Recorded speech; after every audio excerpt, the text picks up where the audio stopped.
नमस्कार दोस्तों, मैं विजय शर्मा। एक बार फिर से स्वागत है आपका जीके बाय विजय शर्मा पर। दोस्तों, हमारी चैप्टर वाइज हिस्ट्री क्विज चल रही थी, जिसमें हम लोग कंप्लीट कर चुके हैं सिंधु घाटी सभ्यता और वैदिक सभ्यता। आज हम शुरू करेंगे धार्मिक आंदोलन यानी जैन धर्म और बौद्ध धर्म के क्वेश्चंस। तो देखिए दोस्तों, आज का हम पहला क्वेश्चन शुरू करते हैं।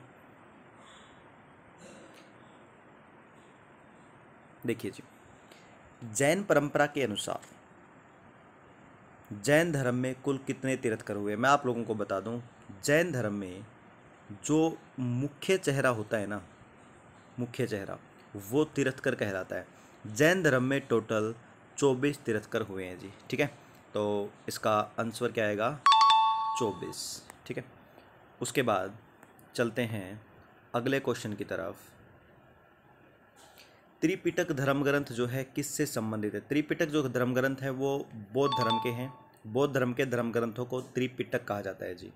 ठीक है, अगला क्वेश्चन है, बुद्ध ने निम्नलिखित में से किस स्थान पर महापरिनिर्वाण यानी मृत्यु को प्राप्त किया था? ध्यान दें, महात्मा बुद्ध की मृत्यु की जो घटना है उसको महापरिनिर्वाण कहा जाता है, और ये घटना 483 बीसी में, 483 ईस्वी पूर्व में कुशीनगर में घटित हुई थी, जो कि यूपी में पड़ता है जी। ठीक है, तो इसका आंसर आएगा कुशीनगर। उसके बाद अगला क्वेश्चन है, इसको कुशीनारा भी कह सकते हैं। किस शासक ने बौद्धों के लिए विख्यात विक्रमशिला विश्वविद्यालय की स्थापना की थी? विक्रमशिला विश्वविद्यालय की स्थापना लगभग 8वीं शताब्दी में ये की थी धर्मपाल ने। ठीक है, धर्मपाल ने की थी विक्रमशिला विश्वविद्यालय की स्थापना, एक यूनिवर्सिटी थी बहुत फेमस। उसके बाद अगला क्वेश्चन है, किसके द्वारा तृतीय बौद्ध संधि को संरक्षण प्रदान किया गया था? ध्यान दें, तीसरी जो बौद्ध संधि है ना, वो 250 बीसी में हुई थी। 250 बीसी में पाटलिपुत्र के अंदर हुई थी, और इसको आयोजित करवाने वाले का नाम था अशोक। अशोक के समय में ही हुई थी, तो इसका आंसर आएगा अशोक। अगला क्वेश्चन है, बौद्ध ग्रंथ पिटकों की रचना निम्नलिखित में से किस भाषा में की गई है? ध्यान दें, अगर हम वैदिक काल में चलते हैं ना, वैदिक काल के अंदर मेन जो लैंग्वेज थी वो संस्कृत थी, लेकिन इस संस्कृत से लोग परेशान थे, तो एक जैन धर्म बन गया, एक बौद्ध धर्म बन गया। उन्होंने अपनी अपनी भाषाएं ले ली, जो लोकल लोगों की भाषा थी, आम बोलचाल की भाषा। उनमें एक थी पाली और एक थी प्राकृत। प्राकृत पे कब्जा कर लिया जैन धर्म ने, और पाली किसने ले ली? बौद्ध धर्म ने। तो बौद्ध धर्म के सारे ग्रंथ जो होंगे वो किस भाषा के होंगे? पाली भाषा के। ठीक है, या पूछा जा सकता है जैन की भाषा कौन सी है? प्राकृत। बौद्ध धर्म की भाषा कौन सी है? पाली। अगला क्वेश्चन है, किस शासक के शासनकाल में नेपाल में बौद्ध धर्म का गमन हुआ? देखिए, अगर पूछा जाए कि किसके समय में विदेश में बौद्ध धर्म पहुंच गया, तो अशोक ही है। अशोक ने ही सबसे ज्यादा विस्तार करवाया था। ठीक है, अगला क्वेश्चन है, सांची क्यों विख्यात है? क्योंकि सांची में बड़े बड़े स्तूप हैं, वो भी बौद्ध धर्म से संबंधित। तो अगले क्वेश्चन पे चलते हैं, महावीर का जन्म किस क्षत्रिय गोत्र में हुआ था? ध्यान दें, महावीर स्वामी के जन्म के लिए 2 डेट बताई जाती है जी। कुछ किताबें बताती है 540 ईस्वी पूर्व में, कुछ बताती है 599 ईस्वी पूर्व में, यानी बीसी में। अगर आप लोगों को दोनों ही ऑप्शन में मिले तो आप किसको मानेंगे? 599 को सही मानेंगे। 599 में इनका जन्म हुआ था, और इनका जन्म हुआ था ज्ञात्रिक कुल में। ठीक है जी, यहाँ पे ज्ञात्रिक ले रखा है, ज्ञात्रिक कुल के अंदर हुआ था। ज्ञात्रिक कुल इनका था, और जो शाक्य कुल दे रखा है ये महात्मा बुद्ध का था। दोनों ही क्षत्रिय थे, वो शाक्य गण के और ये ज्ञात्रिक गण के। अगला क्वेश्चन है, महावीर की माता कौन थी?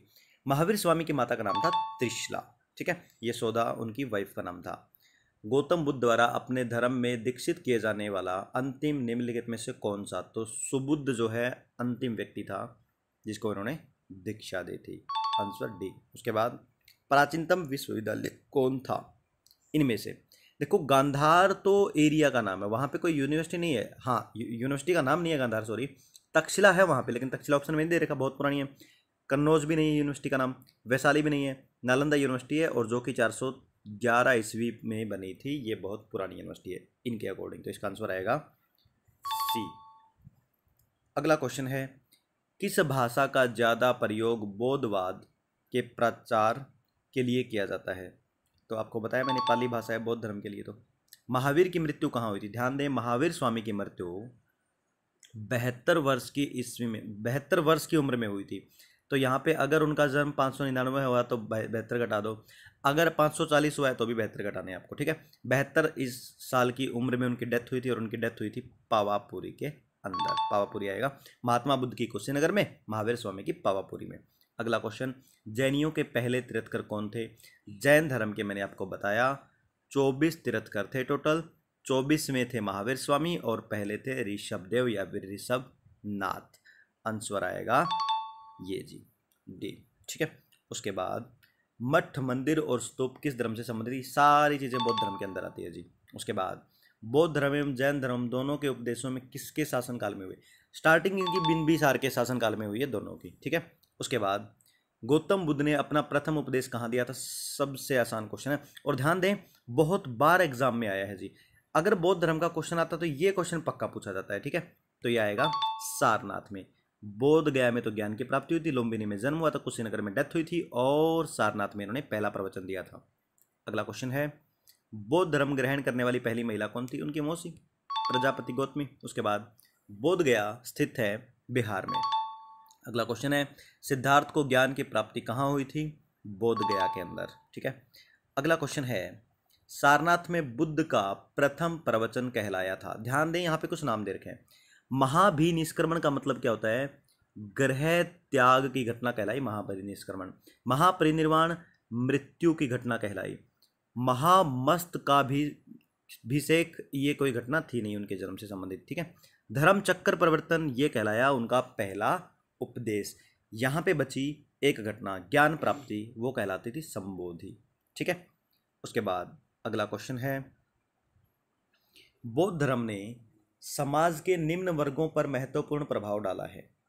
देखिए बौद्ध धर्म और जैन धर्म बनाए ही क्यों गए थे? क्योंकि उत्तर वैदिक काल में, पोस्ट वैदिक पीरियड में, जिसको हम लोह युग बोलते हैं, वहाँ पे महिलाओं की और शूद्रों की स्थिति सबसे ज़्यादा खराब थी। तो सबसे ज़्यादा इंपॉर्टेंस इन्होंने महिलाओं को और शूद्रों को ही दिया था। महिलाओं के अधिकार दबा दिए गए थे, उन्होंने कहा सबको अधिकार मिलेंगे। शूद्रों के कास्टिज्म फैल गया था, इन्होंने कहा यहाँ पे कोई कास्टिज्म नहीं है, आप लोग आओ हमारी शरण में आओ, कोई कास्टिज्म नहीं है, भाषा भी आपकी खुद की होगी। इसका मतलब महिला और शूद्रों का महत्वपूर्ण प्रभाव डाला उनके ऊपर। ठीक है, अगला क्वेश्चन है, बुद्ध के गृह त्याग का प्रतीक क्या है? तो घोड़ा है जी, इन्होंने घर छोड़ा था जब त्याग इनका। गौतम बुद्ध द्वारा भिक्षुणी संघ की स्थापना कहाँ की गई थी? गौतम बुद्ध द्वारा भिक्षुणी संघ की स्थापना की गई थी वैशाली के अंदर। सर्वप्रथम शून्यवाद, शून्यता का सिद्धांत प्रतिपादन करने वाले बौद्ध दार्शनिक में नागार्जुन का नाम है जी। ठीक है, महावीर का मूल नाम था वर्धमान, गौतम तो महात्मा बुद्ध का नाम था। ठीक है, और सिद्धार्थ भी। अगला क्वेश्चन है, किसे एशिया की रोशनी कहा जाता है? महात्मा बुद्ध को लाइट ऑफ एशिया कहा जाता है, बहुत फेमस क्वेश्चन है। उसके बाद दिलवाड़ा के जैन मंदिरों का निर्माण किसने करवाया था? चालुक्यों ने जी, चालुक्यों ने और सोलंकियों ने, ये एक ही बात है। ठीक है, उसके बाद नागार्जुन कौन थे? ये एक बौद्ध दार्शनिक थे। जैन परंपरा के अनुसार महावीर कौन से तीर्थकर थे? 24वें, सबको पता है जी। जैन धर्म का आधारभूत बिंदु है अहिंसा, को फॉलो नहीं करते ये लोग, सॉरी अहिंसा इनको मानते हैं। जियो और जीने दो का सिद्धांत किसने दिया था? महावीर स्वामी ने दिया था। तीर्थकरों के क्रम में अंतिम कौन थे? तो महावीर स्वामी थे 24वें। जैन धर्म में पूर्ण ज्ञान के लिए क्या शब्द है? ये कहा जाता है ना महावीर स्वामी को कैवल्य प्राप्त हो गया, तो पूर्ण ज्ञान के लिए क्या शब्द आएगा? कैवल्य। उसके बाद महावीर स्वामी का जन्म कहाँ हुआ था? महावीर स्वामी का जन्म हुआ था कुंडल ग्राम के अंदर। ठीक है, कुंडल ग्राम में इनका जन्म हुआ था और सबको पता है जन्म कब हुआ था? 599 ईस्वी पूर्व में। कनिष्क के शासनकाल में चतुर्थ बौद्ध संगीति सभा किस नगर में आयोजित की गई थी? कनिष्क के समय में हुई थी जी चौथी महासभा। समय है 72 ईस्वी। ठीक है, 72 AD, और ये हुई थी कुंडल वन कश्मीर के अंदर। ठीक है, मगध में तो हुई ही नहीं, पाटलिपुत्र में तीसरी हुई थी, राजगढ़ में पहली हुई थी। अगला क्वेश्चन, तृतीय बौद्ध संगति का आयोजन कहाँ हुआ था? पाटलिपुत्र में हुआ था जी, पाटलिपुत्र में 250 BC में, अशोक के समय में, और अध्यक्षता किसने की थी? मोगलीपुत्र तीस्त ने। अगला क्वेश्चन है, अशोक के शासनकाल में बौद्ध संगति किस नगर में आयोजित की गई थी? अशोक के समय में तो पाटलिपुत्र में हुई थी जी, अभी बताया मैंने। निम्नलिखित में से कौन सी बात बौद्ध और जैन धर्म दोनों में समान नहीं है? देखो अहिंसा तो दोनों ही मानते हैं जी। वेदों की प्रति उदासीनता बिल्कुल दोनों दिखाते हैं। रीति रिवाजों में अस्वीकृति बिल्कुल दोनों। आत्मदमन जो है ये दोनों में समानता नहीं है। ठीक है, अगला क्वेश्चन है, निम्नलिखित में से किस नगर में प्रथम बौद्ध संगीति का आयोजन किया गया था? राजगृह में हुई थी, और ये बौद्ध संगीति 483 BC में हुई थी जी।